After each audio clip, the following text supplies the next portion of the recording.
Sometimes a man spends 30 years running from home, only to discover home was the one thing worth running back to. There's nothing quite like the bond between a father and son, even when that bond has been broken by pride, time, and words that can never be taken back. When Elias Boone walks into Bitter Ridge with his faithful dog, Sheriff Clay Dorsey sees trouble. The lawman orders the ragged stranger off the abandoned McAllister ranch without asking questions. But Dorsey just made a big mistake. Elias isn't a drifter. He's the rightful owner of that ranch. After 30 years away, McAllister's estranged son has returned with legal papers proving the property is his. The sheriff just humiliated the man who owns half the county.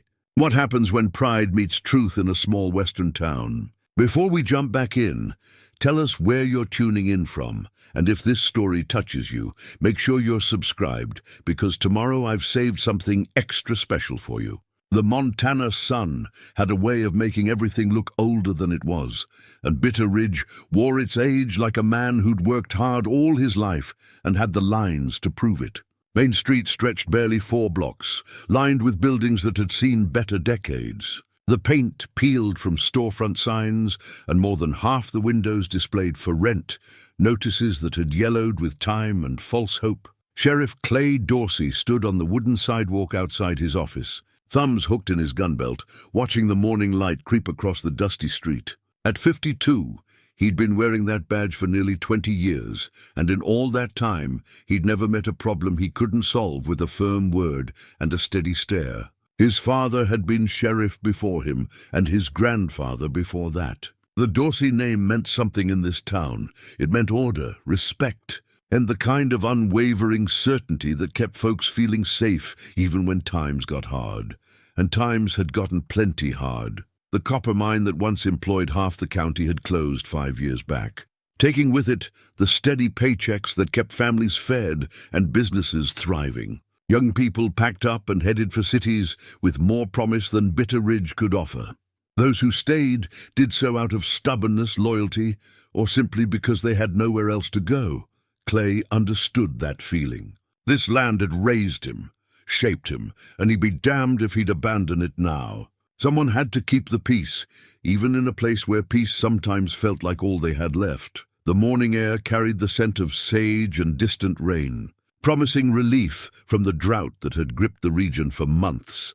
Clay adjusted his hat and walked the familiar patrol route that took him past Martha's Saloon, the First National Bank, and Doc Miller's clinic. Each building held memories, stories, and the quiet dignity of a community that refused to quit. Martha wiped down glasses behind the bar as he passed. Her silver hair caught up in the same practical bun she'd worn for as long as anyone could remember. She'd been serving drinks and dispensing wisdom in equal measure for 30 years, outlasting 3 husbands and countless economic downturns. Her establishment served as the town's unofficial meeting hall, where ranchers discussed cattle prices over coffee and old-timers shared stories that grew more colorful with each telling. "Morning, Clay," she called through the open door. "Coffee's fresh if you want some." "Much obliged, Martha, but I'm making rounds." He touched the brim of his hat. "Everything quiet last night?" "Quiet as Sunday service. Though I did hear tell there's a stranger been seen out near the old McAllister place." Clay's expression tightened. The McAllister ranch had been empty for months now, ever since the old man passed. It sat like a wound on the landscape, a reminder of better times when cattle grazed those fields and the main house welcomed visitors with warm lights spilling from its windows. Now it attracted nothing but dust, memories, and apparently vagrants looking for shelter. "I'll see to it," he said, continuing his walk. The bank stood next, its brick facade still solid, despite the economic uncertainty that had claimed so many other businesses. Harold Stevens had managed the institution for 15 years, a careful man who understood that in a small town, every loan was personal, and every foreclosure broke somebody's heart. He maintained the building with the same attention he gave his ledgers, precise, thorough, and mindful of appearances. At the end of the street, Doc Miller's clinic occupied a converted house with a wide front porch and a hand-painted sign that had weathered countless storms. Dr. Elizabeth Miller had arrived in Bitter Ridge fresh out of medical school 25 years ago, intending to stay just long enough to pay off her student loans. Instead, she'd found herself woven into the fabric of the community, delivering babies, mending bones, and offering comfort when medicine couldn't cure what really ailed people. Clay respected her judgment above almost anyone else's. She had a way of seeing past the surface of things, of understanding the deeper currents that moved through people's lives. If anyone could help him make sense of the changes coming to their town, it would be Doc Miller. The morning patrol revealed nothing unusual. A few early risers heading to work, the mail truck making its rounds, Mrs. Henderson sweeping her porch with the methodical dedication of someone who believed cleanliness could hold back chaos. Everything appeared normal, ordered, the way Clay preferred it. But as he walked back toward his office, his thoughts kept returning to Martha's comment about a stranger near the McAllister place. Drifters weren't uncommon, especially during the warmer months when the roads became passable and desperate men sought temporary shelter. Most moved on quickly once they realized Bitter Ridge had little to offer. Still, Clay made it his business to know who was in his territory and why. The McAllister Ranch represented something more than abandoned property. It symbolized the town's past prosperity, when cattle ranching provided steady income and the future seemed secure. Old Duncan McAllister had been a fixture in the community for decades, a man whose handshake meant more than most contracts and whose word carried weight in business dealings throughout the county. But Duncan had also been stubborn, proud, and unforgiving. His falling out with his son had become local legend, the kind of family tragedy that people whispered about but never discussed openly. The boy had left 30 years ago, after a fight that shook the walls of the main house and echoed through the community for months afterward. Some said it was about money, others claimed it involved a woman.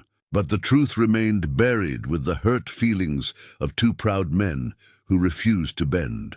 Duncan had died alone, with no family to mourn him properly, and no heir apparent to claim the substantial property he'd spent a lifetime building. The lawyers were still sorting through the legal complications, but in the meantime, the ranch sat empty. A magnet for trouble, Clay climbed the steps to his office, the wooden boards creaking under his boots. The building had served as the sheriff's headquarters for 60 years, and every Dorsey who'd worn the badge had left his mark on its character.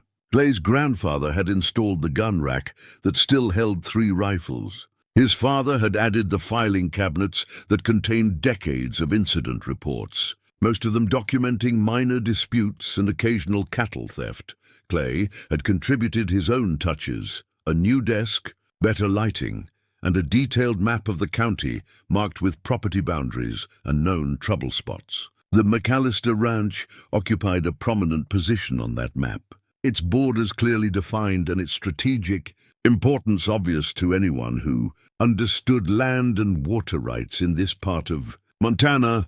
He poured coffee from the pot he'd started before his morning walk and settled at his desk to review the paperwork that seemed to multiply regardless of how quiet the town remained. Budget reports, maintenance requests, correspondence from the state, the administrative side of law enforcement that nobody talked about but consumed far more time than chasing criminals. The coffee was strong and bitter, the way he preferred it, and the familiar routine of morning paperwork usually helped him focus his thoughts and plan his day. But today felt different somehow, as if something in the air warned of changes coming whether he welcomed them or not. Through his office window, he could see the mountains that ringed the valley, their peaks still crowned with snow despite the summer heat. Those mountains had sheltered this community for generations, providing water, timber, and a sense of permanence in an uncertain world. They'd witnessed the arrival of the first settlers, the boom years of mining and ranching, and now the slow struggle to survive in an economy that seemed to have forgotten places like Bitter Ridge. Clay finished his coffee and checked his watch. Time to drive out to the McAllister place and see what kind of trouble had found its way onto his territory. In his experience, problems rarely solved themselves, and strangers who avoided contact with local law enforcement usually had reasons worth investigating. He locked the office behind him and walked to the patrol car parked in the shade of an old cottonwood tree. The vehicle had seen better years, but it ran reliably and served his purposes. In a county this size, a sheriff spent more time driving than walking, covering vast distances between scattered ranches and remote locations. Where help might be needed, the drive to the McAllister ranch took 20 minutes along roads that stretched straight as surveyors' lines across the high plains. The land rose and fell in gentle swells, covered with sagebrush and native grasses that had adapted to the harsh climate and uncertain rainfall. Cattle had once grazed these fields, in numbers that impressed visiting buyers from back east. Now the pastures lay empty, slowly returning to their wild state. As he approached the ranch buildings, Clay could see smoke rising from the main house chimney, a sure sign that someone had made themselves at home without permission. The sight irritated him more than it should have. This wasn't just about trespassing. It was about respect for property, for the memory of a man who'd built something substantial in this unforgiving country. He parked near the front gate and studied the scene before getting out of the car. A figure sat on the porch steps, and beside him lay a dog, a large, mixed-breed animal with the kind of intelligent eyes that suggested it had seen plenty of hard country. The man appeared to be in his 50s, weathered by sun and wind, dressed in clothes that had been mended more than once. His hair was long and grey, his beard trimmed but full. Clay approached with the measured pace he'd learned from years of dealing with potentially volatile situations. Most problems could be solved with a calm voice and clear expectations. People responded to authority when it was presented firmly but without unnecessary aggression. "Morning," he called out, stopping about 10 feet from the porch. "I'm Sheriff Dorsey. Mind if I ask what brings you to this property?" The stranger looked up without hurry, his gaze steady and untroubled. There was something familiar about his face, though Clay couldn't place where he might have seen it before. The man's hands rested easily on his knees, and the dog remained calm, watching the exchange with alert but not aggressive interest. "Just resting," the man said, his voice carrying the measured cadence of someone accustomed to solitude. "Didn't figure it would cause harm, place being empty and all. Property's still owned, even if nobody's living here regular," Clay replied, keeping his tone level. "Owner might not appreciate visitors making themselves comfortable without asking permission first." The stranger nodded slowly, as if considering this perspective. "I suppose that's true enough. Though I wonder if the owner would mind as much as you might think." Something in the man's tone suggested layers Clay couldn't quite interpret. He stepped closer, studying the stranger's face more carefully. There was definitely something familiar about those features, though the beard and long hair made identification difficult. "You got a name?" Clay asked. "Elias Boone," the man replied without hesitation. The name meant nothing to Clay, which was unusual in a county where he knew most residents and their families going back generations. Boone. No Boones had ever lived in this area, at least not that he could recall. "Where you from, Mr. Boone?" "Up in the mountains mostly. Been living quiet for some years now." That explained the weathered appearance and self-contained manner. Mountain men were a breed apart, men who'd chosen solitude over society and learned to depend on themselves above all others. Clay had encountered a few over the years, usually harmless individuals who preferred isolation to the complications of community life. "Well, Mr. Boone, I'm going to have to ask you to move along. This property is not available for camping, and the owner wouldn't appreciate strangers making themselves at home." Elias Boone stood slowly, his movements careful but not deferential. The dog rose with him, stretching with the casual confidence of an animal accustomed to following its master's lead. There was no challenge in the gesture, but neither was there any sign of intimidation. "I understand your position, Sheriff," Boone said, shouldering a worn pack that had seen considerable use. "Though I expect there might be some confusion about the ownership situation." Before Clay could ask what he meant, the stranger whistled softly to his dog and began walking toward the road. They moved with the unhurried pace of people accustomed to traveling on foot, covering ground efficiently without appearing to rush. Clay watched them go, troubled by something he couldn't quite identify. The encounter had gone smoothly enough. No arguments, no resistance, no threats or complications. Yet something about Elias Boone lingered in his memory, like a half-remembered song. He stood on the porch where the stranger had been sitting and looked out across the ranch with new eyes. The property stretched for miles, encompassing some of the best grazing land in the county. Duncan McAllister had been justifiably proud of what he'd built here, and his absence left a void that felt almost physical. The main house stood solid and well-built, constructed from local stone and timber by craftsmen who understood how to create structures capable of weathering Montana's harsh climate. Duncan had spared no expense in its construction, and despite months of abandonment, the building retained its dignity.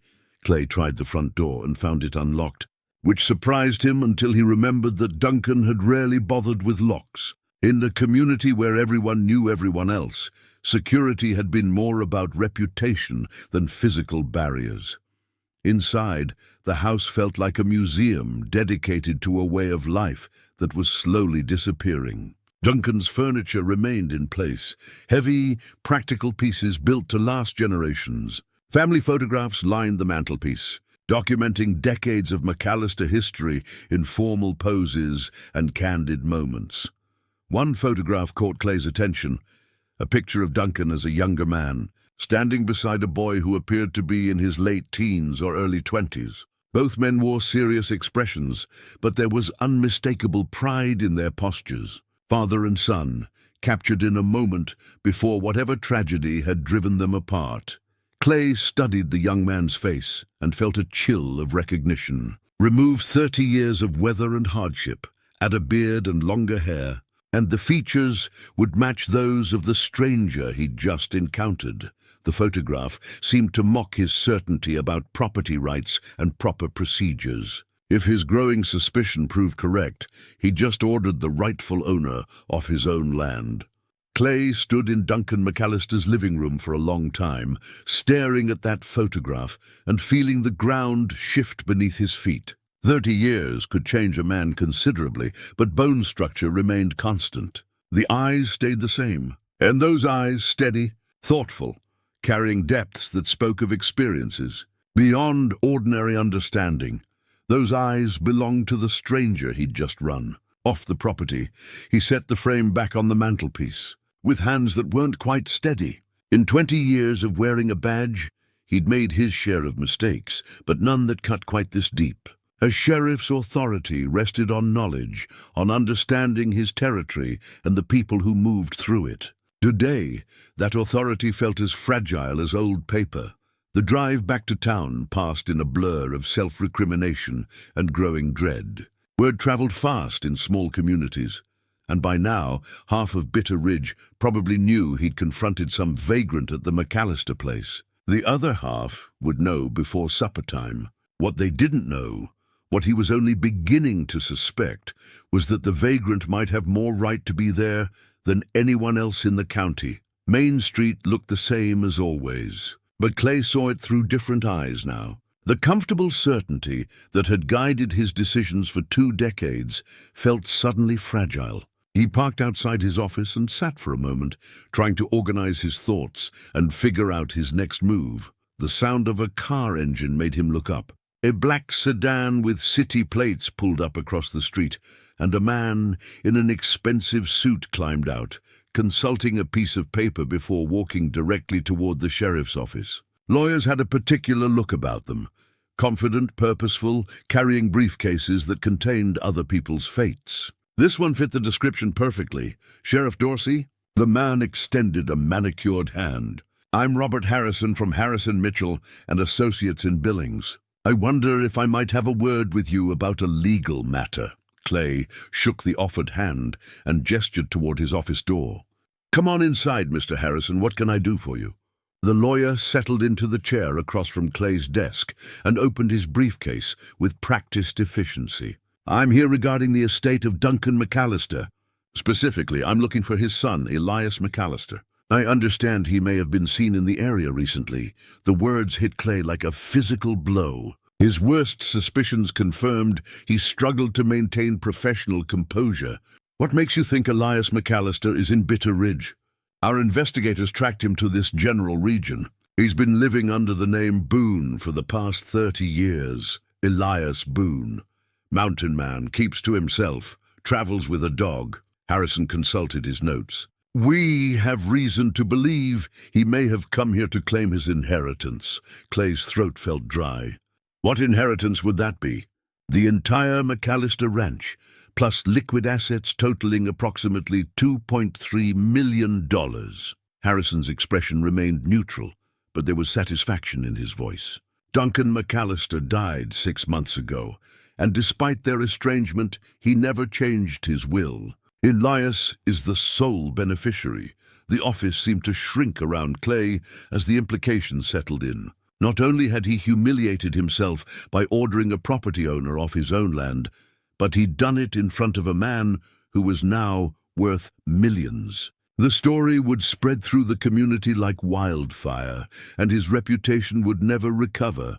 There's more, Harrison continued, apparently oblivious to Clay's distress. I have a letter here that Duncan McAllister wrote shortly before his death. It's addressed to his son, and I'm instructed to deliver it personally, along with the legal documents establishing ownership. He withdrew an envelope from his briefcase, yellowed with age and sealed with wax. The careful handwriting on the front read simply, "For Elias when he comes home." Clay stared at the envelope, recognizing Duncan's precise penmanship. Whatever words lay inside had been waiting months for their intended recipient, carrying the weight of a father's final thoughts about a son he'd driven away 30 years ago. Have you seen this Elias Boone? Harrison asked. Or Elias McAllister, as he should properly be called. The question hung in the air like smoke from a gunshot. Clay could lie, could claim ignorance and buy himself time to figure out how to handle the situation. But his father had raised him to face problems directly, and his grandfather before that. The Dorsey name stood for honesty, even when honesty came at considerable personal cost. I saw him this morning, Clay admitted. Ordered him off the McAllister property for trespassing. Harrison's eyebrows rose. You what? He was camping on the ranch. I didn't know who he was. He gave his name as Elias Boone. I told him to move along. Clay felt heat rising in his cheeks. If I'd known he was the owner, well, this is certainly awkward, Harrison said, though his tone suggested he found the situation more amusing than problematic. Do you know where he went? He was on foot, headed toward the mountains. Could be anywhere by now. Clay stood and walked to the window, needing movement to contain his agitation. This is going to cause quite a stir in town. I imagine it will. A man returning from the dead, so to speak, to claim a substantial inheritance. It's the stuff of novels. Harrison began repacking his briefcase. I'll need to find him, of course.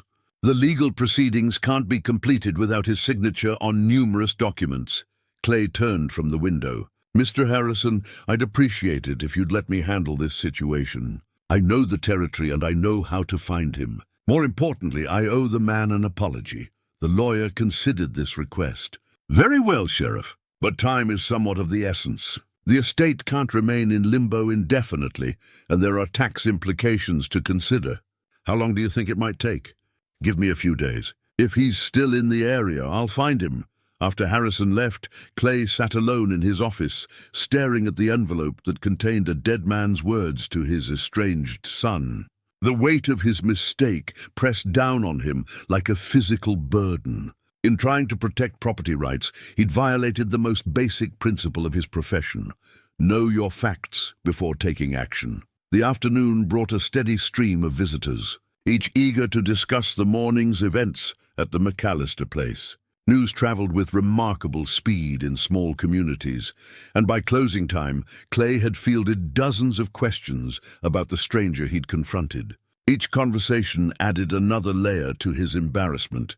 Martha was the last to arrive, bringing coffee and the kind of direct honesty that made her both valued and feared in equal measure. So, she said, settling into the visitor's chair with the confidence of someone who'd known Clay since he was knee-high to a grasshopper. Word is, you ran Duncan's boy off his own property. Word travels fast. Word always travels fast when it involves a Dorsey making a fool of himself in public. She studied his face with sharp eyes. You really didn't recognize him? Clay shook his head. 30 years changes a man. He was barely more than a boy when he left. I remember that fight, Martha said quietly. Whole town heard it. Duncan was so proud, so certain he was right. And Elias was just as stubborn, just as sure his father was wrong. Two bulls in the same pasture, neither willing to back down. What was it about? Really? Martha sipped her coffee thoughtfully. Pride, mostly. Duncan wanted Elias to settle down, take over the ranch, carry on the family name.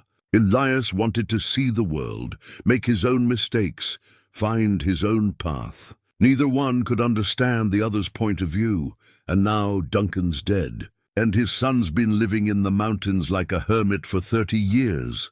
Makes you wonder what might have been different if they'd found a way to talk instead of shout. Martha set down her cup. You going after him?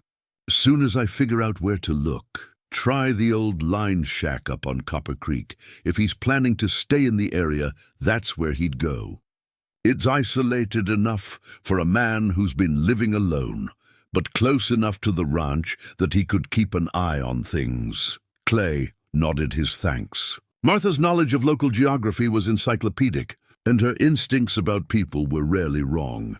After she left, he sat in the growing darkness, thinking about fathers and sons, pride and forgiveness, and the terrible weight of words that could never be taken back. Somewhere in the mountains above Bitter Ridge, a man was making his own decisions about whether to claim his birthright or disappear, again into the wilderness that had sheltered him for 3 decades. Clay locked the office and walked home through streets that seemed different somehow, charged with the possibility of change. Tomorrow he would drive up to Copper Creek and attempt to repair the damage his mistake had caused. Tonight he would wrestle with the knowledge that even good intentions could lead to profound humiliation when they weren't tempered with wisdom. The envelope from Duncan McAllister lay locked in his desk drawer, waiting for its intended recipient. Whatever words the old rancher had written to his son, they represented a final chance for understanding between 2 proud men. Clay just hoped he hadn't destroyed that chance with his officious certainty and misplaced sense of duty. In the distance, the mountains stood like silent sentinels against the star-filled sky, keeping their secrets and sheltering their own. Dawn came cold and clear, with frost covering the windshield of Clay's patrol car, and his breath forming small clouds in the thin mountain air. He'd been driving for 2 hours, following logging roads and cattle trails that hadn't seen much use since the mine closed. Martha's suggestion about the Copper Creek line shack made sense. It was the kind of place a man seeking solitude would choose, far enough from civilization to ensure privacy, but still accessible to someone who knew the country. The road wound steadily upward through stands of pine and aspen, the trees showing the first hints of autumn color despite the early season.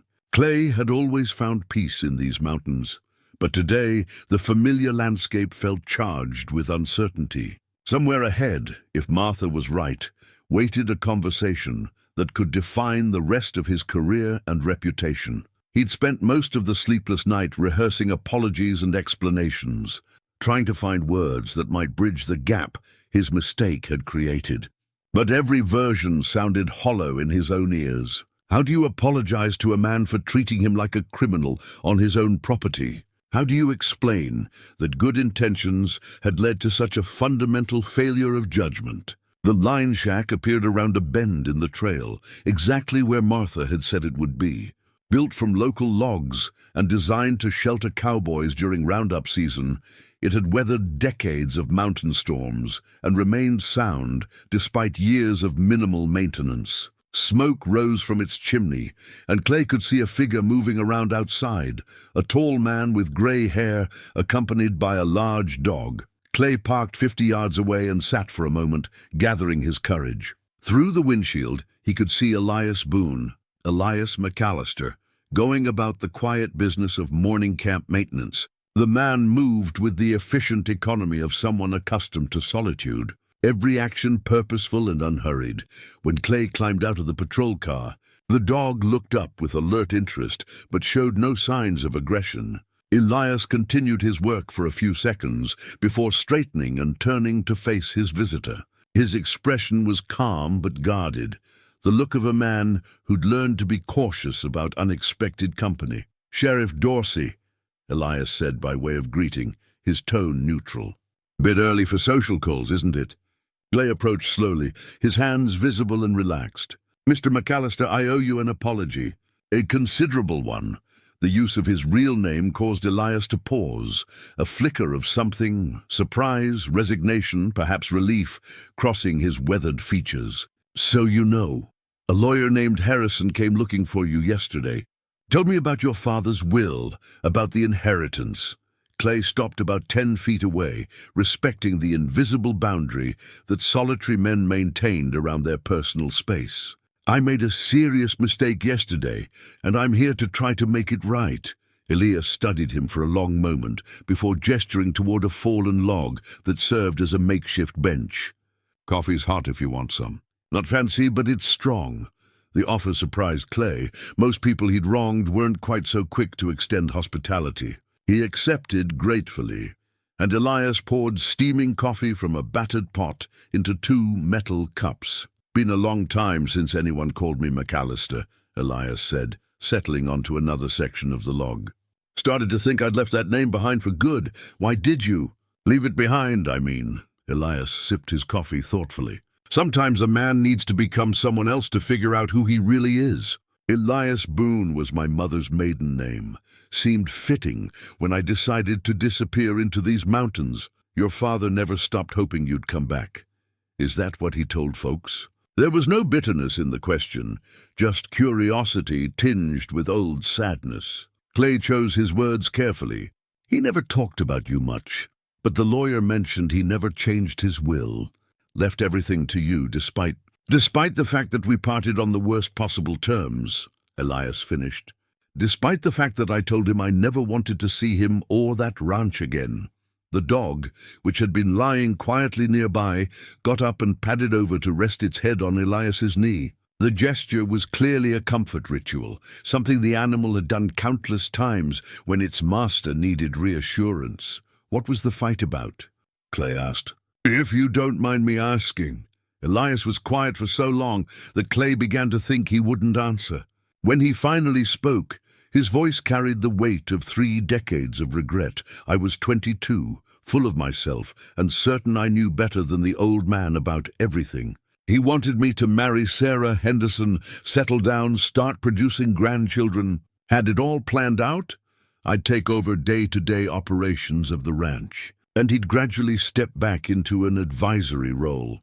Clay knew the Henderson family. Sarah had married a banker from Billings and moved away years ago. She now had grown children and grandchildren of her own.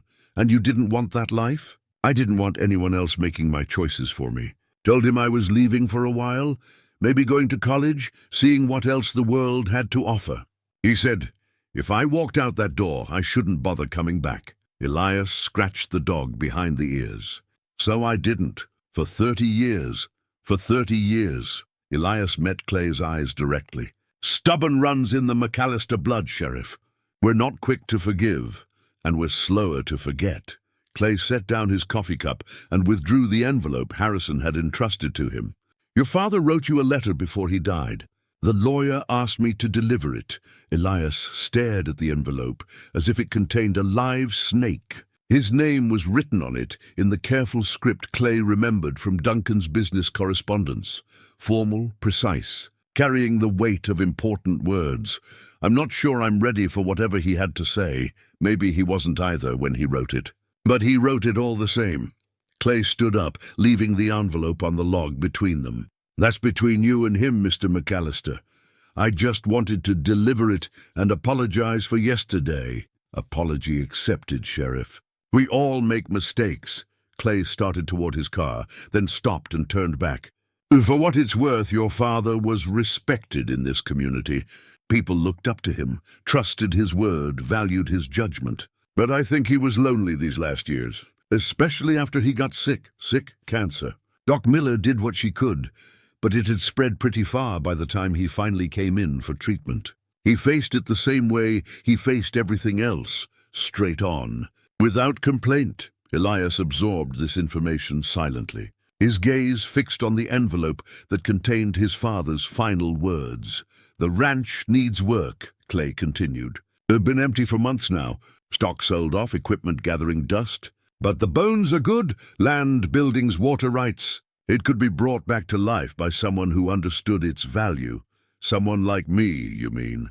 Someone like you." Clay drove back down the mountain with mixed feelings. He'd delivered the apology and the letter, done what he could to repair the damage caused by his hasty judgment. But he couldn't shake the feeling that larger forces were now in motion, that Elias McAllister's return would change Bitterridge in ways none of them could predict. The envelope remained on the log where he'd left it, waiting for a son to finally hear his father's voice one last time. The sun was high overhead when Elias finally picked up the envelope.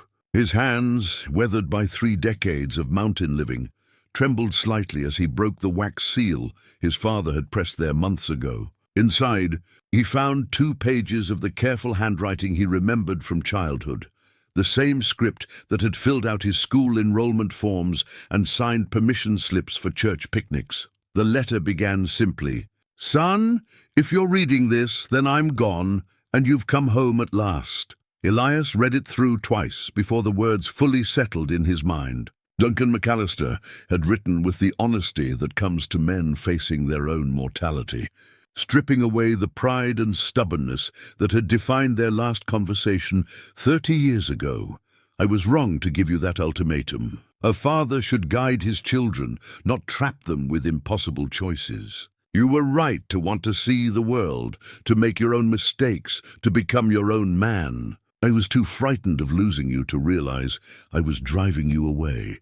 The cancer doc says I have maybe 3 months. Part of me hopes you'll come back before then, so we can talk proper, but I know you well enough to suspect you won't. You always were proud as Lucifer, just like your old man. So I'm writing this instead, trying to find words for things I should have said 30 years ago. The ranch is yours, as it should have been all along. Do with it what seems right to you. Keep it, sell it, burn it down. I won't be around to complain either way. But know that every day you were gone, I walked these fields and remembered teaching you to ride, to rope, to read the weather in the clouds. This land holds the best parts of both of us, son. I hope that counts for something. Your mother always said I had too much pride for my own good. She was right about that, like she was right about most things. I'm sorry I couldn't swallow that pride long enough to bring you home while there was still time for us to be father and son again, instead of just 2 stubborn fools nursing old grievances. Be well. Elias, be happy. Be the man I raised you to be, not the man I tried to force you to become. Your father, Duncan McAllister." Elias folded the letter carefully and slipped it back into the envelope. The dog, sensing his master's emotional state, pressed closer and rested its head on his lap. For a long time, they sat in the mountain silence, while Elias wrestled with feelings he'd spent 30 years trying to bury. The afternoon brought visitors he hadn't expected. He heard vehicles approaching long before they came into view, the sound carried clearly in the thin mountain air. 2 trucks wound up the trail, moving slowly over the rough terrain. The first truck belonged to Martha from the saloon. Elias recognized her immediately, despite the years that had passed. She climbed out with the same purposeful energy he remembered from his youth, carrying a basket that smelled like fresh bread and coffee cake. "Elias McAllister," she said, as if 30 years hadn't passed since their last conversation. "You look like hell, but I suppose that's what mountain living does to a man." The second truck disgorged Doc Miller, older now, but still moving with the brisk efficiency that had made her the most trusted medical professional in 3 counties. Behind her came Harold Stevens from the bank, looking uncomfortable in his city clothes, but determined to be part of whatever was happening. "Word gets around fast in small towns," Martha explained, unpacking her basket on a makeshift table formed by a flat boulder. "Figured you might appreciate some civilized food and friendly faces." Doc Miller studied him with the professional eye she'd trained on his scrapes and childhood ailments decades ago. "You've aged well, considering. Mountain Air agrees with you, though I suspect your diet could use improvement." Harold Stevens cleared his throat nervously. "Mr. McAllister, I hope you don't mind my coming along. The bank holds the mortgage papers on several properties your father owned, and there are some financial matters that will need attention once the estate is settled." Elias accepted their presence with the patience he'd learned during his years of solitude. These people had been part of his childhood, fixtures in the community that had shaped his early years. Their willingness to seek him out suggested a generosity of spirit he hadn't expected. "I appreciate you all coming up here," he said simply, "though I'm not sure yet what my plans are regarding the inheritance." Martha fixed him with the direct stare that had quelled more than one rowdy customer in her saloon. "Your plans are your business, Elias, but your father's death left a hole in this community that hasn't been filled. He was more than just a rancher. He was someone people looked to for stability, for wisdom, for the kind of steady presence that keeps a town from falling apart." "I'm not my father," Elias replied. "I've been living alone in these mountains for 30 years. I'm not sure I remember how to be part of a community." Doc Miller unpacked a thermos of coffee and began pouring it into cups she'd brought for the purpose. "Community isn't something you remember, Elias. It's something you choose every day, in small ways and large ones." Harold Stevens nodded agreement. "The town's been struggling since the mine closed. Young people leave for the cities, businesses close, hope gets scarce. But land like your father's ranch, that's permanent value. It could anchor economic recovery if it's developed thoughtfully, or it could be sold to developers who will carve it up into vacation homes for rich folks from back east." Martha added tartly, "Money in the short term, but the end of everything that made this place worth living in." Elias sipped the coffee Doc Miller had poured, thinking about the weight of expectations these good people were placing on his shoulders. 30 years ago, he'd fled this very burden, the responsibility of carrying on family traditions and community obligations. Now those same responsibilities were finding him even in his mountain retreat. "The letter from your father," Doc Miller said gently. "I assume Sheriff Dorsey delivered it?" Elias nodded, patting the envelope in his shirt pocket. "Duncan showed it to me before he sealed it," she continued. "Asked me to read it over, make sure he'd said what he meant to say. It was important to him that you understand how he felt about the way things ended between you." "He apologized," Elias said quietly. "After all these years, he apologized. Pride is an expensive luxury," Martha observed. "Your father paid its price for 30 years. Question is, are you going to keep paying it, or are you ready for something different?" The question hung in the mountain air like smoke from their small fire. Below them, the valley stretched away toward Bitter Ridge, the ranch buildings visible as tiny squares of human habitation in the vast landscape. Somewhere down there, lawyers and bankers were preparing paperwork that would transfer ownership of substantial assets to a man who'd spent 3 decades avoiding exactly this kind of responsibility. But responsibility, Elias was beginning to understand, had a way of finding a person whether they wanted it or not. The only choice was how to carry it, with grace or resentment, wisdom or stubbornness, isolation or community. 3 days later, Elias walked through the front door of his childhood home for the first time in 30 years. The key had been exactly where his father always kept it, under the loose board on the back porch, despite Sheriff Dorsey's assurances that Duncan rarely bothered with locks. Some habits apparently never changed. The house felt like a museum of his former life. Furniture stood in the same positions he remembered, and many of his mother's decorative touches remained untouched by the decades. Duncan had preserved the home as if waiting for his family to return at any moment. Though his wife had been dead 15 years, and his son had been gone twice as long, Elias moved through the rooms slowly, his dog padding silently beside him. In the kitchen, his mother's cast-iron pans still hung from hooks beside the stove. Her recipe box sat on the counter, filled with handwritten cards that bore the ingredients for Sunday dinners and holiday meals, that had filled this house with warmth and laughter. The living room held the most powerful memories. The stone fireplace, where Christmas stockings had hung each December. The bookshelf filled with volumes his father had collected over a lifetime. Agricultural journals, local histories, novels his mother had loved. And everywhere, photographs that documented the McAllister family through generations of Montana, ranching. But it was his old bedroom that stopped him. Cold, Duncan had left it exactly as it had. In the morning, Elias packed his few belongings and stormed out. The same faded quilt covered the narrow bed. The same collection of arrowheads lined the windowsill, artifacts from his boyhood explorations of the ranch. Even his high school trophies remained on the dresser, gathering dust, but perfectly arranged.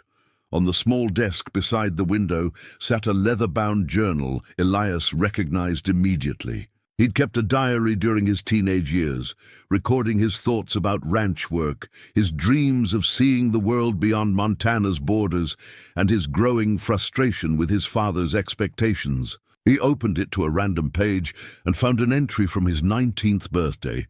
"Dad gave me a new saddle today. Hand-tooled leather with silver conchos, the kind of gear a man could use his whole life. Beautiful work, probably cost more than most people make in a month. But when I thanked him, he said it wasn't a gift, it was an investment in my future as a rancher. Everything with him comes back to the ranch, to carrying on the family name, to being what he thinks I should be, instead of what I want to become."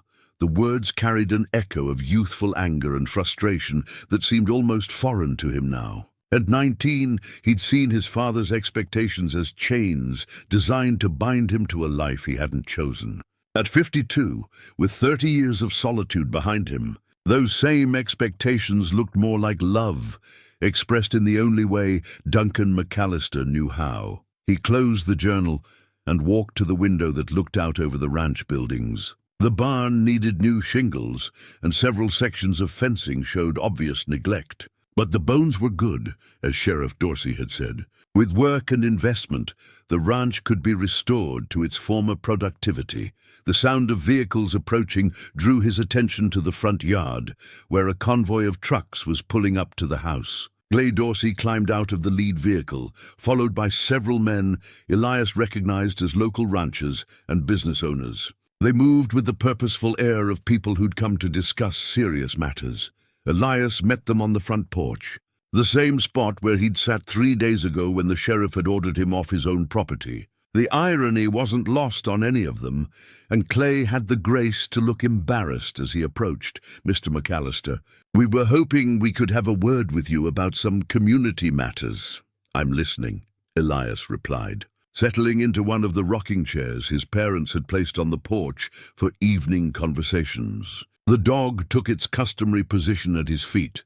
The delegation included Tom Bradley, who owned the largest spread adjacent to the McAllister Ranch, and Jim Morrison, whose family had run cattle in the valley for 4 generations. Harold Stevens had returned from their mountain meeting, and behind him stood several other faces Elias half remembered from his youth. Tom Bradley spoke first, his weathered hands turning a battered hat as he chose his words. "Elias, we've got ourselves a situation developing, and we're hoping you might be willing to help us address it." "What kind of situation?" "Outside interests," Jim Morrison said, his voice carrying the distrust ranchers reserved for anyone who hadn't been born to the land. "Development company out of Denver has been buying up properties throughout the county. Paying cash, above market value, no questions asked." Harold Stevens nodded grimly. 3 ranches sold in the past 6 months, plus the old mining claims up on Copper Ridge. The buyers aren't interested in cattle or agriculture. They're talking about luxury resort development. Vacation homes, maybe even a ski resort. Elias felt something cold settle in his stomach. "And you think they're interested in my father's land?" "Your land now," Clay corrected. "And yes, we think they're very interested. Best water rights in the county, prime building sites with mountain views, direct access to national forest boundaries. It's exactly what they're looking for." Tom Bradley leaned forward, his expression earnest. Thing is, Elias, your ranch sits right in the middle of the valley. If it gets developed, it changes the character of everything around it. Property taxes go up, water rights get complicated, and pretty soon the families that have ranched here for generations can't afford to stay. How long have you known about this? Couple of months, Harold admitted. Company called Apex Development has been sending representatives through the area, making quiet inquiries. They approached me about financing options for property acquisition. When I asked around, I discovered they'd already made offers on several spreads. Jim Morrison spat into the dust beside the porch. Vultures is what they are, coming in here with their city money, trying to turn working ranch land into playgrounds for rich folks. Elias absorbed this information silently. The irony was sharp. He'd inherited property that represented everything he'd once tried to escape, and now that same property was under threat from the kind of development that would destroy its agricultural heritage permanently. What exactly are you asking me to do? Clay stepped forward. Stay, Elias. Keep the ranch as a working operation. Your father's land anchors the whole valley. If you hold on to it, the development pressure eases considerably. And if I don't? The men exchanged uncomfortable glances before Tom Bradley answered. Then we'll probably all be selling out within 5 years. Can't compete with the property taxes and water costs that come with resort development. Elias looked out over the fields where he'd learned to ride, to work cattle, to understand the rhythms of agricultural life. 30 years ago, he'd seen this land as a prison. Now it might be the key to preserving a way of life that was disappearing throughout the West. I need time to think about this, he said finally. Of course, Clay replied.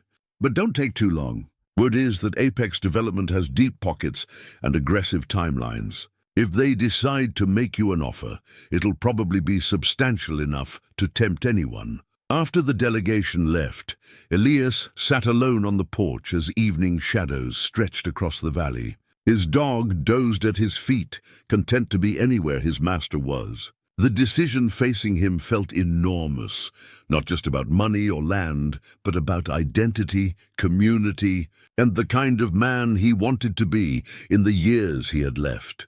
His father's letter rested in his shirt pocket, its words about pride and forgiveness taking on new meaning in light of the day's revelations. The letter arrived on a Tuesday morning, delivered by a courier service that charged more for the privilege than most folks in Bitter Ridge made in a day. Elias found it slipped under his front door when he returned from checking the condition of the ranch's water pumps, a task that had revealed both the extent of neglect and the solid engineering his father had invested in the property's infrastructure. The envelope bore the crisp logo of Apex Development Corporation, and inside, printed on expensive letterhead, was an offer that made Elias sit down hard in his father's old recliner. $12 million, cash, 30-day close. No inspections, no contingencies, no questions asked. He read the letter 3 times, each pass revealing new details that demonstrated how thoroughly Apex had researched the property. They knew about the water rights, the mineral claims his grandfather had filed in the 1920s, even the exact acreage of prime building sites with unobstructed mountain views. This wasn't a speculative offer. It was the result of careful analysis by people who understood land values better than most. The dog, sensing his master's tension, padded over and rested its chin on the arm of the chair. Elias scratched behind its ears absently while his mind wrestled with numbers that dwarfed anything he'd ever contemplated. $12 million would buy a different kind of freedom than the one he'd found in the mountains. He could disappear completely, live comfortably anywhere in the world, never again worry about money or obligations or the weight of other people's expectations. It was more than he'd ever dreamed of having. Enough to make the next phase of his life whatever he wanted it to be. But as he sat in his father's chair, surrounded by the accumulated memories of 4 generations of McAllister ranches, the money felt less like opportunity than like temptation. Blood money, his mother might have called it. Payment for betraying everything the family had built. A knock at the front door interrupted his brooding. Through the window, he could see Martha's truck parked in the driveway. The woman herself, standing on the porch with a covered dish in her hands and determination written across her weathered face. "Brought you some stew," she announced when he opened the door. "Figure a man living alone needs proper nutrition, especially when he's got big decisions weighing on his mind. Word travels fast. Word travels at the speed of light when it involves $12 million and the future of every family in this valley." Martha pushed past him into the kitchen with the confidence of someone who'd been making herself at home in this house for decades. That courier didn't exactly keep quiet about his delivery. She began unpacking containers with practiced efficiency, filling the kitchen with aromas that carried Elias back to childhood dinners and community gatherings. Martha had been cooking for half the county since before he was born, her recipes passing through generations like heirloom jewelry. "I suppose you think I should turn it down," Elias said, settling at the kitchen table where he'd eaten breakfast every morning of his first 18 years.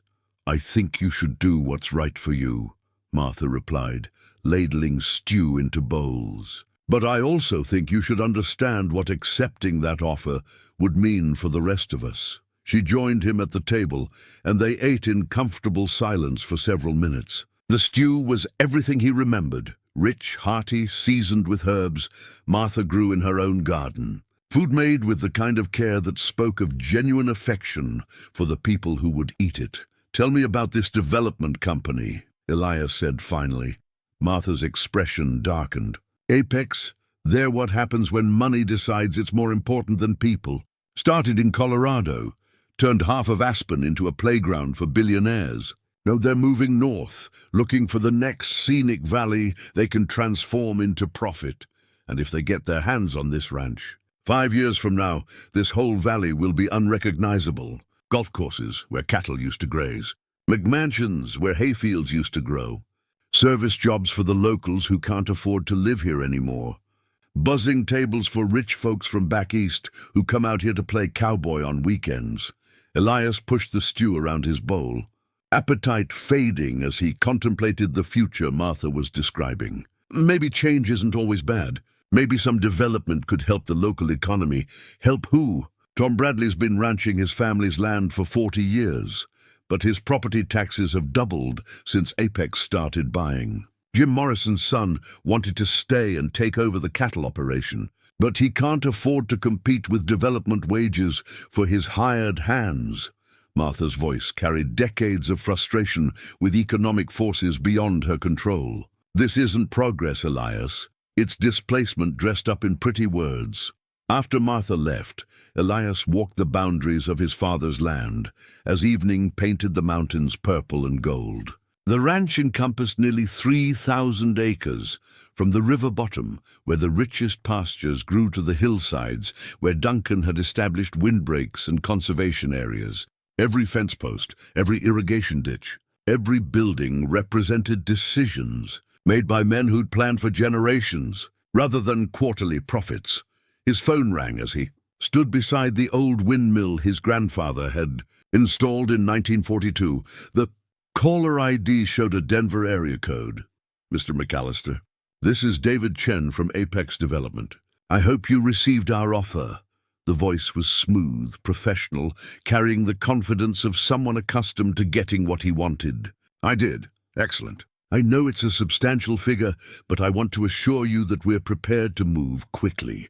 Cash transaction, no financing contingencies, close within 30 days. We understand the emotional attachment to family property, and we're willing to pay appropriately for it. And what would you do with the land once you owned it?"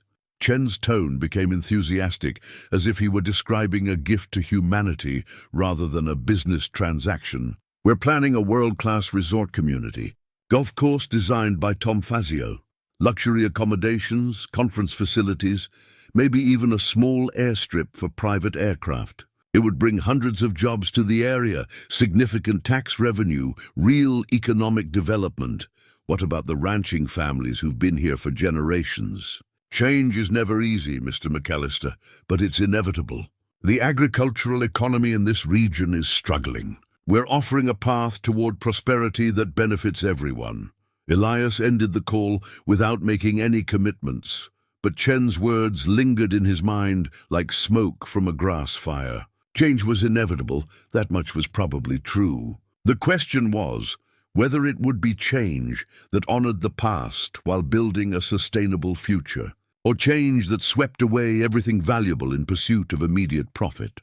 That night, he sat on the porch where his parents had spent countless evenings, watching stars emerge in the clear mountain air and listening to the sounds of night settling over the valley. Somewhere in the darkness, generations of McAllister dreams were buried in this soil. Somewhere beyond the mountains, forces of capital and development were planning the transformation of everything those dreams had built. The letter from Apex Development lay on the table beside him, its $12 million promise both solution and temptation. In 30 days, he would need to choose between honoring his father's legacy and securing his own future, between community responsibility and personal freedom, between the known weight of staying and the unknown possibilities of leaving. His dog dozed at his feet, content to be wherever its master was, trusting that whatever decision came, they would face it together. The discovery came by accident, as many important revelations do. Elias had been cleaning out his father's desk, sorting through decades of ranch records and correspondence, when he found the folder wedged behind the bottom drawer. It was thick with documents, legal papers, and what appeared to be geological surveys dating back 15 years. At first, the technical language and scientific diagrams made little sense to him. But as he read more carefully, a picture began to emerge that changed everything he thought he understood about Apex Development's interest in his land.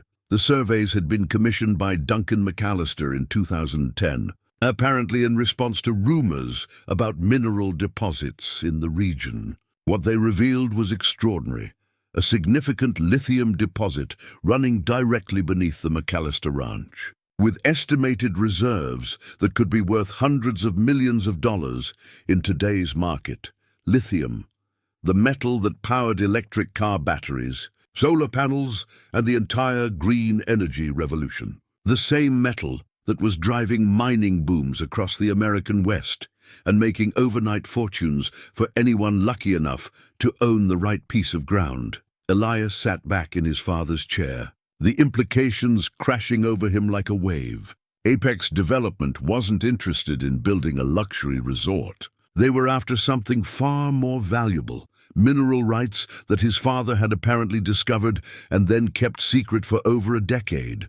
But why? Why would Duncan sit on information worth this kind of money? The answer came in a letter buried deeper in the folder, written in his father's careful handwriting and dated just 2 months before Duncan's death. "If anyone reads this, it means I'm gone, and the decision about the lithium deposit falls to whoever inherits this ranch. I've kept this discovery quiet for 15 years because I've seen what mining does to communities, to families, to the land itself. The money would be enormous, enough to make our family wealthy for generations. But at what cost? They've watched strip mining destroy whole valleys in Wyoming and Colorado. I've seen communities torn apart by the boom and bust cycle that follows mineral extraction. Most of all, I've seen good agricultural land poisoned by chemicals and scarred by machinery, never to be productive again. This ranch has been in our family for 4 generations. 4 generations of McAllisters have worked this soil, raised cattle on these pastures, drawn water from these wells. Are we willing to destroy all of that for money we don't really need? I know what I should do: file the claims, lease the mineral rights, take the millions that any sensible businessman would grab without hesitation. But every time I think about it, I imagine your great-great-grandfather Thomas McAllister, who homesteaded this land in 1884. He didn't break his back clearing fields and building fences so his descendants could strip mine the legacy he left them. The decision is yours now, son. Whatever you choose, I'll understand. But remember that some kinds of wealth come at too high a price. Elias read the letter 3 times, each pass revealing new layers of his father's wisdom and torment. Duncan McAllister had carried this secret for 15 years, wrestling with the temptation of enormous wealth while trying to preserve something more valuable than money. The sound of vehicles outside drew his attention away from the documents. Through the window, he could see 2 black SUVs pulling up to the house, their tinted windows and city license plates marking them as outsiders. This wasn't another visit from concerned neighbors. This had the look of serious business. David Chen climbed out of the lead vehicle, accompanied by a woman in an expensive suit and 2 men who had the bearing of professional security. They approached the house with the confident stride of people who were accustomed to getting what they wanted through a combination of money and pressure. Elias met them on the front porch, the folder of geological surveys tucked under his arm. His dog took a position beside him, alert but not aggressive, reading the tension in its master's posture. "Mr. McAllister," Chen said with a smile that didn't reach his eyes. "I hope you don't mind us dropping by unannounced. We were in the area and thought we might discuss our offer in person." "Actually, I do mind," Elias replied calmly. "This is private property, and I didn't invite you here." The woman stepped forward, extending a business card with manicured fingers. "I'm Rebecca Walsh, senior partner at Walsh & Associates. We represent Apex Development's legal interests in this region. Perhaps we could come inside and discuss some matters of mutual concern." "What matters would those be?" Chen's smile faded slightly. "Mr. McAllister, we know about the geological surveys your father commissioned. We know about the lithium deposit. And we know that mineral extraction represents a far more profitable use of this land than cattle ranching ever could." The confirmation of his suspicions hit Elias like a physical blow, but he kept his expression neutral. "I'm not sure what you're talking about." "Please," Walsh said with professional patience. "Let's not play games. Apex has been researching this property for 2 years. We know about the 2010 surveys. We know about the estimated reserves. And we know that your father chose to sit on one of the most valuable lithium deposits in North America rather than develop it properly." One of the security men stepped closer, a subtle but unmistakable escalation that made Elias's dog growl low in its throat. "Here's what's going to happen," Chen continued, his tone hardening. "You're going to accept our $12 million offer, or we're going to make this situation very complicated for you. Mineral rights law is complex, Mr. McAllister. There are ways to challenge property ownership, especially when significant public resources are involved. Are you threatening me?" "We're explaining reality," Walsh replied smoothly. "Lithium is a strategic national resource. The federal government has significant interest in ensuring that deposits of this magnitude are developed efficiently. Environmental impact studies, regulatory reviews, legal challenges to property titles. These processes can take years and cost millions in legal fees." Elias felt anger building in his chest, the same hot fury that had driven him from this ranch 30 years ago. But now it wasn't directed at his father's expectations.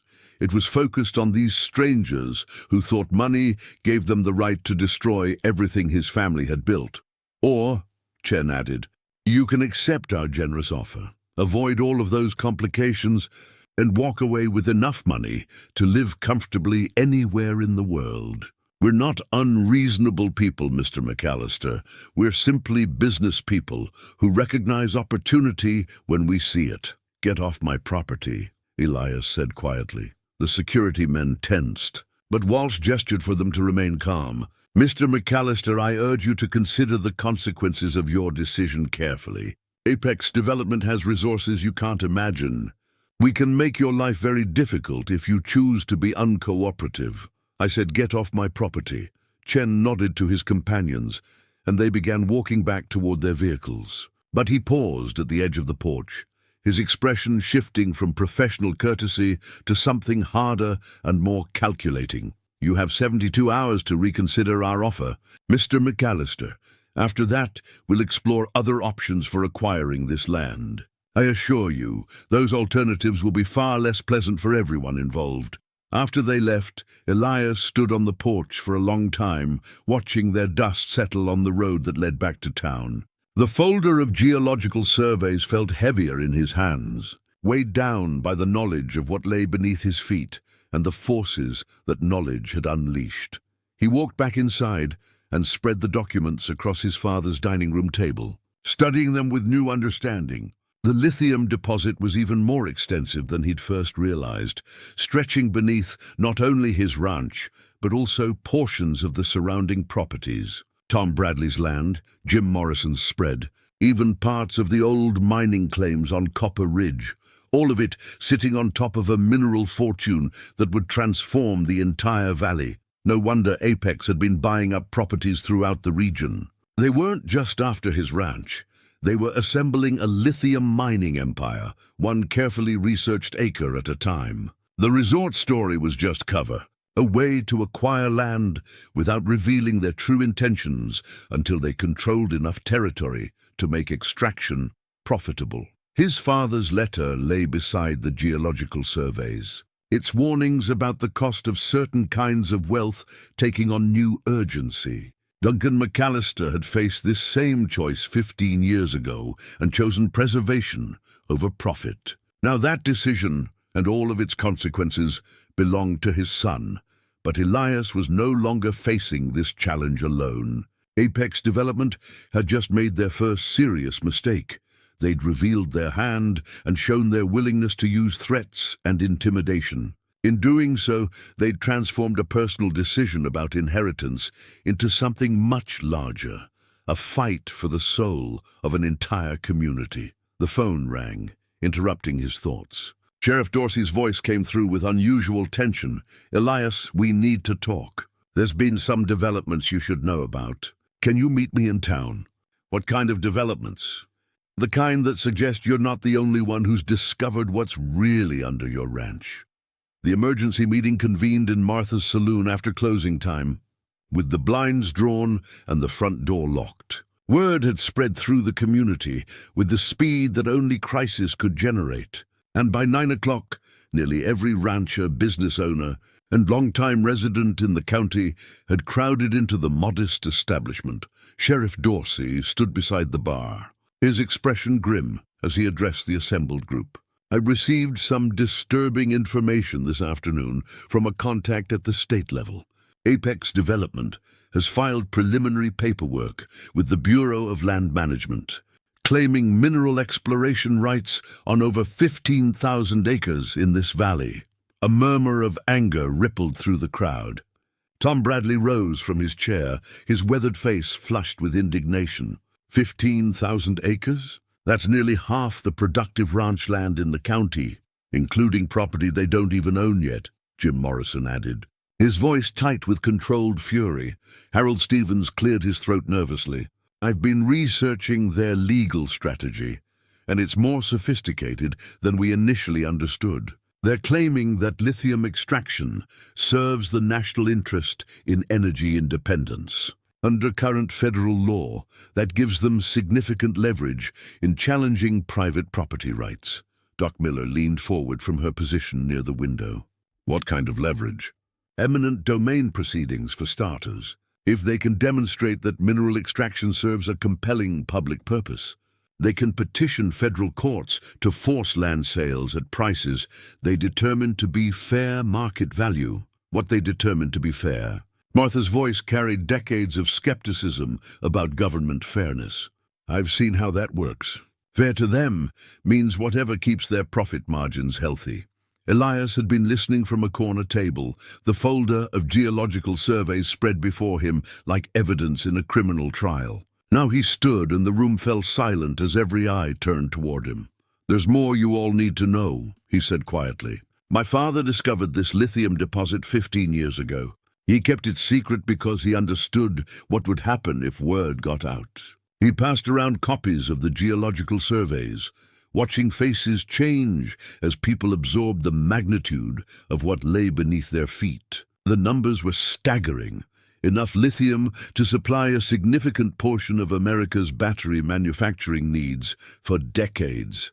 Duncan knew. Tom Bradley's voice carried a mixture of surprise and respect. All these years, he knew we were sitting on a fortune, and he never said a word. He was protecting us, Elias replied, sharing his father's letter with the group. He understood that this kind of money brings a different kind of problem, the kind that destroys communities instead of building them. As the letter passed from hand to hand, expressions shifted from anger to something deeper, a recognition that they were facing forces larger and more ruthless than anything they'd previously encountered. Martha wiped down a glass with mechanical precision, her movements betraying the tension she felt. So what do we do? Roll over and let them strip mine our valley? Pack up and move somewhere else so city folks can get rich off our land? We fight, Sheriff Dorsey said simply. But we need to understand what we're up against. Apex Development isn't some small-time operation. They have lawyers, lobbyists, and enough capital to outlast most legal challenges. Doc Miller stood up, her medical bag in hand as if she were making rounds. I've seen mining operations in other parts of Montana. The environmental damage alone should be enough to stop them. Lithium extraction uses enormous amounts of water and toxic chemicals. It would contaminate our aquifer for generations. Environmental concerns don't carry much weight when national security gets involved, Harold Stevens observed grimly. The federal government has been pushing domestic mineral extraction as a strategic priority. Clean energy, reducing dependence on foreign sources, it's hard to argue against that kind of rhetoric. Elias walked to the window and looked out at the main street of Bitter Ridge, its quiet buildings bathed in moonlight. In 30 years of mountain solitude, he'd forgotten how communities could come together in times of crisis, how individual concerns could merge into collective determination. There might be another way, he said, turning back to face the group. What if we beat them at their own game? How do we do that? Tom Bradley asked, by controlling the extraction ourselves. Instead of letting Apex strip mine the valley, we form our own cooperative. Sustainable mining practices, environmental protections, profits shared among the community members. The suggestion sparked immediate debate. Some saw it as capitulation to forces they should resist entirely. Others recognized it as potentially the only way to maintain some control over their own destiny. Jim Morrison stood up, his expression thoughtful. It's not a crazy idea. Agricultural cooperatives have been working in this region for decades. Why not mineral extraction cooperatives? Because mining is different from farming, Martha replied sharply. You can't unscar land that's been strip-mined. You can't unpoison water that's been contaminated with processing chemicals. But we could do it right, Doc Miller said slowly, warming to the concept. Environmental controls, restoration requirements, limits on extraction rates. If we're going to lose our agricultural way of life anyway, maybe we can at least protect the land for future generations. Sheriff Dorsey nodded thoughtfully. The legal framework exists for community-controlled resource development. Several towns in Wyoming and Colorado have formed similar arrangements for natural gas extraction. Elias felt the weight of decision pressing down on his shoulders. His father had carried this burden alone for 15 years, wrestling with choices that affected not only his family, but an entire community. Now that same weight was his to bear. I need to know something, he said, addressing the room. If I refuse Apex's offer, if I commit to keeping this ranch and fighting for community control of any mineral extraction, are you all willing to stand with me? Because this won't be easy. They have resources we don't, and they've already shown they're willing to play rough. The response was immediate and unanimous. Hands raised, voices called out agreement, and the energy in the room shifted from worried concern to determined resolve. These were people who'd weathered economic downturns, natural disasters, and social changes that had destroyed other rural communities. They weren't about to surrender without a fight. Tom Bradley spoke for the group. Elias, your family has been part of this valley for 4 generations. We've all watched you grow up, seen you leave, and now we're watching you come home. If you're willing to stay and fight for this place, then we'll stand with you. Martha began serving coffee to anyone who wanted it, her movements quick and efficient despite the late hour. So what's our first step? How do we take on a development company with more money than God? Harold Stevens opened his briefcase and withdrew a stack of legal documents. We start by understanding our rights and filing protective paperwork. Property deed confirmations, water rights documentation, environmental impact concerns. Anything that creates legal obstacles to their expansion plans. And we document everything, Sheriff Dorsey added. Their visits, their threats, their attempts to pressure property owners. If this goes to court, we'll need evidence of their tactics. Doc Miller stood near the door, her expression serious but determined. I'll research the health impacts of lithium mining, document the medical concerns for our community. If they want to poison our land, they'll have to answer for the consequences to human health. As the meeting began to break up, individuals and small groups continued discussing strategy and sharing information. The crisis had awakened something in the community, a sense of shared purpose that had been dormant during the years of economic decline and gradual exodus of young people. Elias remained behind after most of the others had left, helping Martha clean glasses and stack chairs. The saloon felt different now, charged with the energy of people who decided to fight for something they valued more than money. Your father would be proud, Martha said quietly, wiping down the bar with practiced strokes. He always believed this community was worth preserving, even when times got hard. He carried this secret for 15 years. That must have been a terrible burden. Duncan McAllister was the strongest man I ever knew, Elias, but even strong men need help sometimes. He tried to protect us by carrying that burden alone, but maybe it's better that you don't have to. Sheriff Dorsey approached them, his hat in his hands, and worry etched across his weathered features. Elias, I need to tell you something. That phone call I mentioned earlier, it came from a friend at the State Attorney General's office. Apex has retained some very expensive legal talent. They're not planning to wait much longer for your decision. How long do we have?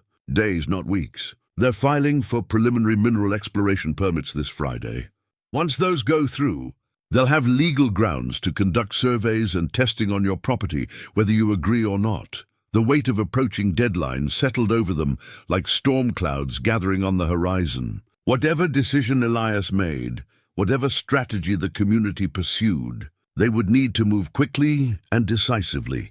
As he drove home through the quiet darkness, Elias reflected on how much his life had changed in just 2 weeks. He'd returned to Bitter Ridge as a solitary mountain man, seeking closure with his past. Now he found himself at the center of a battle that would determine the future of an entire valley. His dog dozed in the passenger seat, trusting that whatever challenges lay ahead, they would face them together. That trust, Elias realized, was what the community was offering him as well, the chance to be part of something larger than individual survival, something worth fighting for even when the odds seemed impossible. The ranch house stood silhouetted against the star-filled sky, its windows dark but welcoming. Inside, his father's desk held the geological surveys that had started everything, and his father's letter that explained the moral weight of the choices ahead. Tomorrow would bring new challenges, new pressures, new attempts by Apex Development to force his hand. But tonight, for the first time since he'd returned home, Elias McAllister felt like he belonged exactly where he was. Friday morning arrived with the kind of crystalline clarity that made the Montana mountains look close enough to touch. Elias stood on his front porch, coffee steaming in his hands, watching the sun paint the peaks gold and knowing this might be his last peaceful moment. For a long time, the phone had been ringing since dawn. Reporters from Denver and Billings who'd somehow gotten wind of the story, lawyers offering their services, and environmental groups wanting to discuss coalition strategies. Word about the lithium deposit and Apex Development's plans had leaked beyond the valley, transforming a local land dispute into a symbol of corporate versus community interests. Sheriff Dorsey's patrol car pulled into the driveway at exactly 8 o'clock, followed by Harold Stevens in his bank sedan and Tom Bradley in a pickup truck that had seen 30 years of honest work. The cavalry had arrived, though whether they were riding to victory or disaster remained to be seen. Ready for this? Clay asked as he climbed the porch steps. As ready as a man can be for something he never expected to face, Elias replied. Any word from your contact at the state level? Apex filed their preliminary permits at 6 this morning. They're not wasting time. Clay's expression was grim but determined. However, Harold here has some interesting news about their legal strategy. The banker opened his briefcase with the careful precision that had made him trusted throughout the county. I've been researching Apex Development's corporate structure, and there are some irregularities that might work in our favor. He spread documents across the porch table, like a card player revealing a winning hand. Apex is actually a subsidiary of a larger conglomerate that has significant investments in Chinese manufacturing, specifically companies that compete directly with American battery producers. Tom Bradley leaned forward, his weathered hands tracing the corporate ownership charts. What does that mean in plain English? It means that Apex Development is essentially acting as a front for foreign mineral extraction, Harold explained. They're planning to ship raw lithium overseas for processing, then sell finished batteries back to American companies at inflated prices. Elias felt something cold settle in his stomach. So they're not even pretending this serves national security interests. Worse than that, Clay added. If we can prove foreign ownership of a strategic mineral extraction operation, it opens up a whole different set of federal regulations. National security review processes, foreign investment restrictions, congressional oversight requirements. The implications hit Elias like a physical blow. His father's land, 4 generations of McAllister sweat and dreams, was being targeted not to serve American energy independence, but to enrich foreign competitors at the expense of domestic industry. How do we prove it? He asked. Harold smiled for the first time in days. That's where Martha's connections come in handy. Her nephew works for the Securities and Exchange Commission in Washington. He's been tracing Apex's financial backing through shell companies and offshore accounts. Tom Bradley stood up, pacing the length of the porch with the restless energy of a man accustomed to action. So we have ammunition for a legal fight. But what about the immediate threat? Those permits they filed this morning? Clay checked his watch. The county commissioners are meeting at 10 to discuss approval of the exploration permits. Apex has requested expedited processing, claiming time-sensitive geological concerns. In other words, they want to start digging before we can organize effective opposition, Elias observed. Exactly. Which is why we need to be at that meeting with everything we have. Legal challenges, environmental concerns, proof of foreign ownership, community opposition. This is our chance to stop them before they gain a foothold.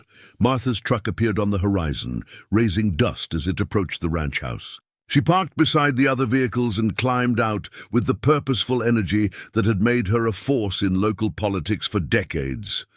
"Boys," she called out, "I hope you're ready for a fight, because I just got off the phone with my nephew, and what he found about Apex Development's financing is going to make your head spin." She joined them on the porch, spreading printouts of financial documents that looked like hieroglyphics to Elias, but clearly meant something significant to Harold Stevens. Shell companies registered in the Cayman Islands, with ultimate ownership traced back to Beijing Mineral Consortium, Martha announced with satisfaction. Apex Development is about as American as fortune cookies. The pieces of their defense strategy were falling into place, but Elias could feel the weight of approaching confrontation pressing down on his shoulders. In 2 hours, he would walk into a county commissioners' meeting and fight for the right to control his own family's land. The outcome would determine not only his personal future, but the fate of an entire community. "There's something else," he said, pulling his father's letter from his shirt pocket. "I want to read this at the meeting. I want people to understand that this isn't just about mineral rights or corporate profits. It's about what kind of legacy we leave for future generations." Clay nodded approvingly. "Your father's voice carries weight in this county, even from the grave. People remember Duncan McAllister as a man who kept his word and looked out for his neighbors."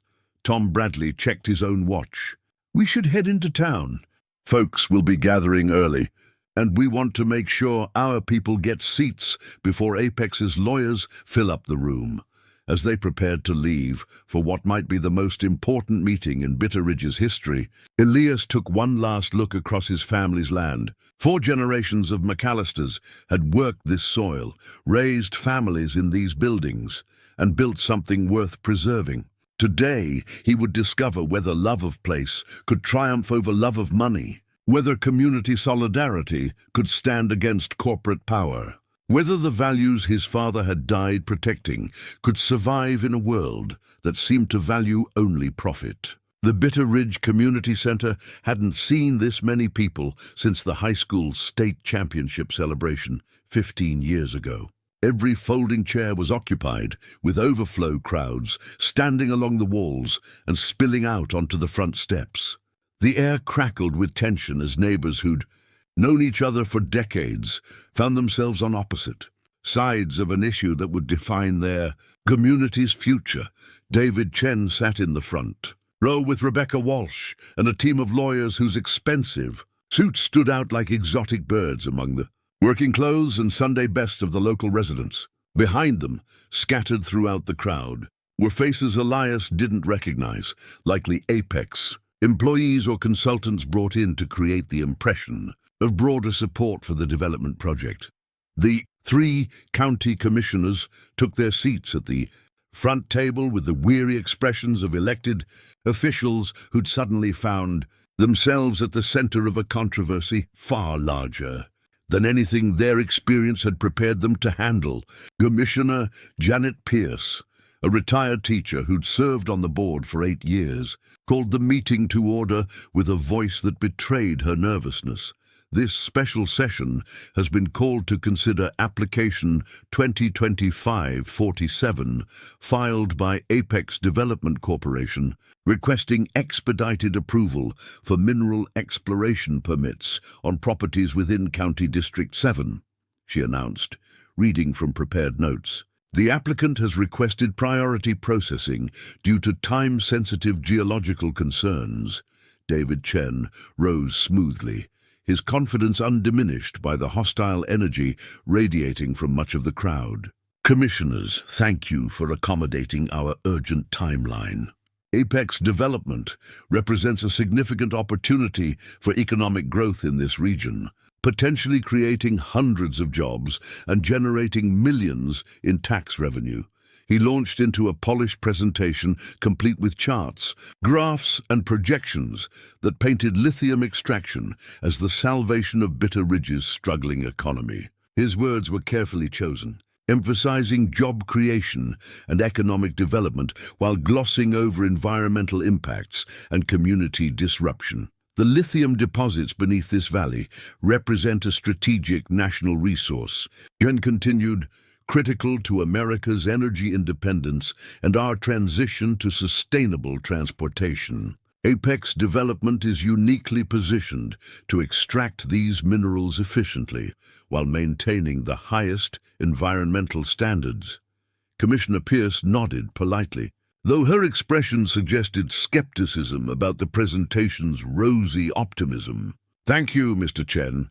We'll now hear from community members who wish to comment on this application. Elias stood first, his father's letter in his hand and 30 years of mountain solitude behind him. The room fell silent as he walked to the podium, every eye tracking his movement. My name is Elias McAllister, he began, his voice carrying clearly to the back of the crowded room. 4 generations of my family have ranched the land that Apex Development wants to strip mine. Before I share my thoughts, I'd like to read you something my father wrote before he died. He unfolded Duncan's letter and began reading the words that had waited months for this moment. As his father's voice filled the room through his son's recitation, the crowd grew increasingly still. Duncan McAllister's reputation for honesty and wisdom lent weight to every phrase, every warning about the true cost of certain kinds of wealth. When he finished, Elias looked up to see tears in Martha's eyes and grim determination on the faces of his neighbors. My father discovered this lithium deposit 15 years ago, he continued. He could have become one of the richest men in Montana, Instead, he chose to protect something more valuable than money, a way of life. A community, a landscape that has supported families for over a century. He pulled out the corporate ownership documents Harold had uncovered. But there's something else you need to know about Apex Development's true intentions. They're not an American company serving American interests. The revelation of Chinese ownership sent a ripple of shock through the crowd. Chen's confident expression faltered for the first time, as Elias detailed the foreign investment structure that would funnel American mineral wealth overseas. "This isn't about energy independence," Elias declared, his voice rising with controlled anger. "This is about foreign exploitation of American resources at the expense of American communities." Martha stood next, her silver hair gleaming under the harsh fluorescent lights. For 30 years, she'd served this community as both business owner and unofficial grandmother to half the county. When she spoke, people listened. "I've lived through boom and bust cycles before," she said simply. "Mining companies come in with big promises and fancy presentations. They extract what they want, ship the profits elsewhere, and leave us with poisoned water and scarred land. We've seen it in other parts of Montana, and we won't let it happen here." One by one, community members rose to speak. Tom Bradley talked about 4 generations of his family raising cattle on land that would be destroyed by open-pit mining. Doc Miller presented medical evidence about the health impacts of lithium processing chemicals. Jim Morrison spoke about the agricultural heritage that sustained communities long after mining companies moved on to their next target, but it was Harold Stevens who delivered the crushing blow to Apex's application. Standing with the quiet authority that came from 30 years of managing the community's financial interests, he presented documentation proving that Apex Development had misrepresented both their ownership structure and their environmental compliance record in other states. 3 major violations in Colorado, 2 in Wyoming, 1 pending lawsuit in Nevada, he read from official records. This company's environmental standards exist only in their marketing materials.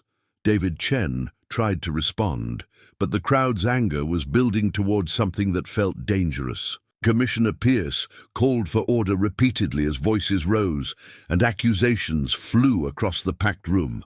Finally, she called for a recess so the commissioners could deliberate privately. As the crowd spilled outside, Elias found himself surrounded by neighbors offering support and strangers asking questions he couldn't answer.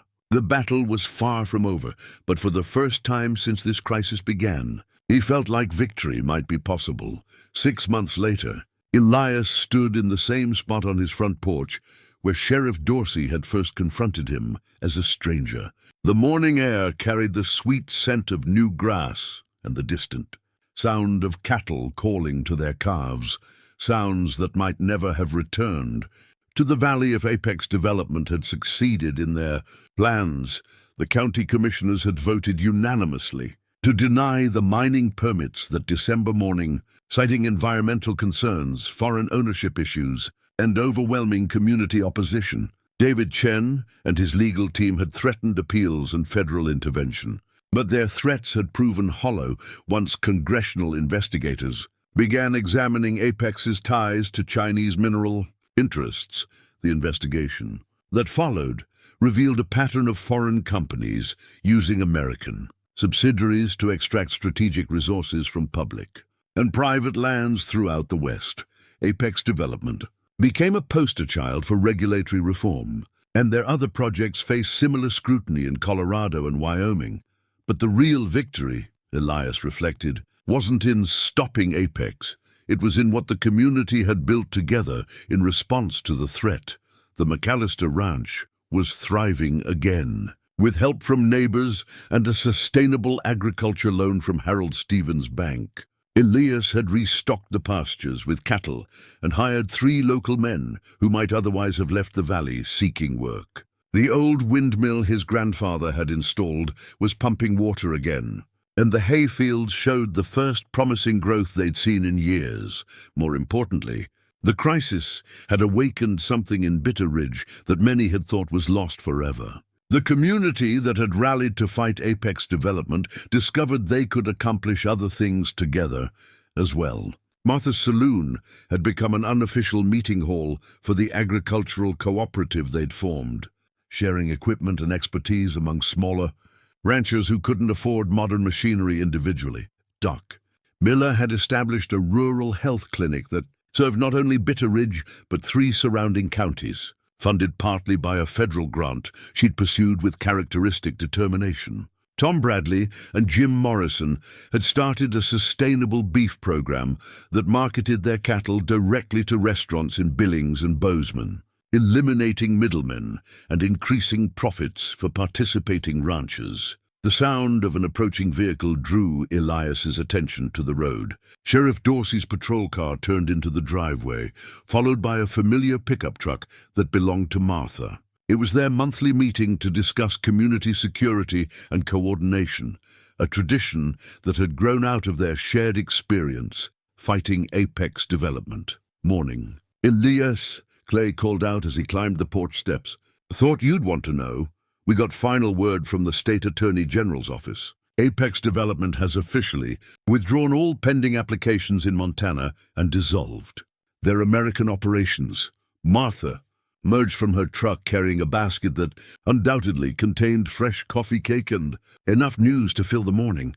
And Beijing Mineral Consortium is facing congressional hearings about their land acquisition activities, she added with satisfaction. Seems our little fight here opened up a much bigger investigation. They settled into the comfortable routine of friends who'd weathered serious challenges together. The dog, now completely at home on the ranch, took its customary position beside Elias's chair and dozed in the morning sunshine. Any regrets about the money? Clay asked, referring to the millions Elias had turned down by refusing Apex's offer. Elias considered the question seriously. The lithium deposit remained beneath his land, and its value continued to increase as electric vehicle production expanded worldwide. Environmental groups had approached him about sustainable extraction methods, and university researchers wanted to study low-impact mining techniques on his property. Sometimes I think about what my father went through, carrying that secret for 15 years, he replied. The weight of knowing you're sitting on a fortune while watching your neighbors struggle financially. But I understand now why he made the choice he did. Martha poured coffee from her thermos, the ritual as familiar as the sunrise. Duncan always said that some things were worth more than money. Took his son 30 years to come home and figure out what he meant. The irony wasn't lost on any of them. Elias had fled this ranch as a young man to escape the weight of family expectations and community obligations. Now at 52, he'd voluntarily taken on both, along with responsibilities his father had carried alone. The Harper place went up for sale yesterday, Clay mentioned casually. Family's moving to Colorado for his wife's job. Thought you might be interested. It's adjacent to your south pasture. Elias nodded thoughtfully. The ranch was profitable again, but growth required careful planning and consideration of long-term sustainability rather than short-term profit. It was the kind of decision his father would have appreciated, measured, responsible, focused on building something lasting rather than extracting maximum immediate value. I'll take a look at their asking price, he said. If the numbers work, it might make sense to expand the cattle operation. As the morning warmed and their coffee grew cold, the 3 friends discussed the small details that made up the daily business of community life. Water rights, road maintenance, the upcoming county fair, plans for a new fire station that would serve the eastern part of the valley. Ordinary concerns that had taken on new significance in the wake of their shared struggle against outside forces. When Martha and Clay finally left, Elias walked the boundaries of his land as he did most evenings, checking fences and water sources, observing the health of his cattle and the condition of his pastures. The routine grounded him in the immediate reality of ranch life while connecting him to the generations of McAllisters who'd walked these same paths.